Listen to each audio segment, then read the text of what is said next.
My name is Brian, and our company name is teaBOT. And what we do is we build robots that make grab-and-go loose-leaf tea possible. And you were nice enough to bring me a tea? Yeah, it is. I wasn't sure what you liked, so I brought something off of our popular blends page.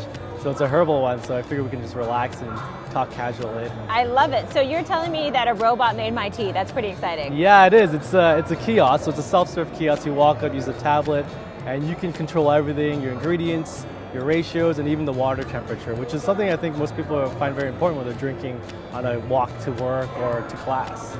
So where do you see these kiosks going? I mean, is this something where I'm going to see them in a mall, in an airport? Yeah, I mean, in the future, right now where we deploy is mostly university campuses and tech corporate campuses as well, where they treat us as a service inside the company, as a free promo for the staff.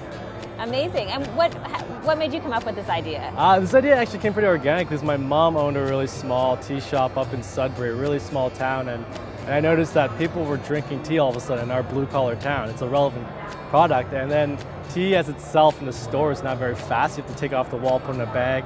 So we realized is we can build something faster for my mom, and then when we looked at it, we realized if we add customization and build it more standalone, we don't even need to be in my mom's store. We can actually build tea stores the size of maybe one of these chairs, and that's kind of what we're going towards now. It's interesting because I think of some of the tea shops that I've loved over the years. They have a hard time thriving in a physical retail space. Yeah. So in many ways, you've solved that problem. Yeah, we've just shrunken it down. So we changed the game in terms of overhead and infrastructure, because what we've done is we've made it so that the machine is easy to deploy, and if it's a location that isn't viable, we can actually move it and pull it up pretty easily. So we've actually found a low-risk way of testing where tea stores could go in the future.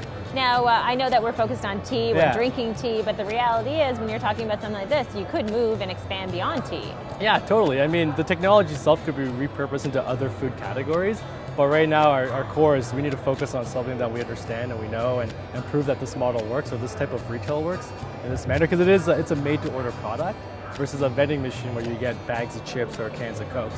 And it's hyper-personalized. It's made the way you like it. What excites you the most about this business?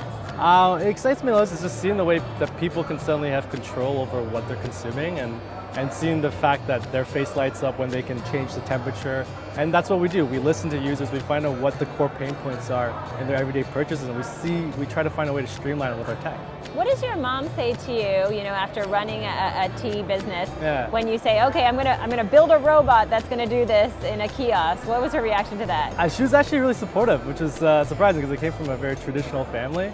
I did a few years working as an engineer, then I think I just told her I'm going to do this, and she's like, that makes sense. And I was like, okay. And then so since then, my mom's kind of been our internal champion, our tea sommelier in-house, and helping us. And then eventually, I think we're going to hire her to be our supply chain person, because she knows how to negotiate like nobody's business. I love it. She's a tough cookie.